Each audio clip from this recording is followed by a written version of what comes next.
તમે લક્ષ્મીજીના દરેક ફોટો કે મૂર્તિમાં એક વાત નોંધી હશે કે માતા લક્ષ્મી હંમેશા ભગવાન વિષ્ણુના ચરણોમાં બેસીને તેમના પગ દબાવતા હોય છે. ક્યારે વિચાર્યું કે આ જગત જનની અને ધનની દેવી હોવા છતાં તેઓ ચરણોમાં કેમ બિરાજમાન છે? આની પાછળ એક અદ્ભુત લાઈફ મેનેજમેન્ટ છુપાયેલું છે.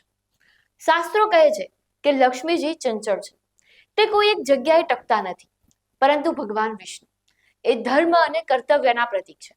અને આ દ્રશ્ય આપણને શીખવે છે કે જ્યારે માણસ પોતાના ધર્મ અને કર્તવ્યના માર્ગે ચાલે છે, ત્યારે લક્ષ્મી એટલે કે ધને મજબૂરીમાં પણ તેના ચરણોમાં આવવું જ પડે છે. બીજું કારણ એ છે કે સ્ત્રીના હાથમાં દેવગુરુ બૃહસ્પતિનો વાસ છે અને પુરુષના પગમાં દૈત્ય ગુરુ શુક્રનો વાસ છે. જ્યારે આ બંને શક્તિઓ મળે છે ત્યારે જ જીવનમાં સુખ, શાંતિ અને સમૃદ્ધિનું સર્જન થાય છે. અને ટૂંકમાં કહીએ તો જો તમે પૈસા પાછળ ભાગશો તો એ લક્ષ્મીજીની જેમ ચંચળ થઈને ઉડી જશે, પણ જો તમે ભગવાન વિષ્ણુની જેમ તમારા કર્તવ્યને વળગી રહેશો તો સફળતા તમારા પગ દબાવશે.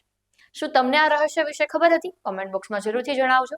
અને આવી જ નવી અપડેટ માટે લલકાર ન્યૂઝને લાઇક, શેર અને ફોલો જરૂરથી કરજો.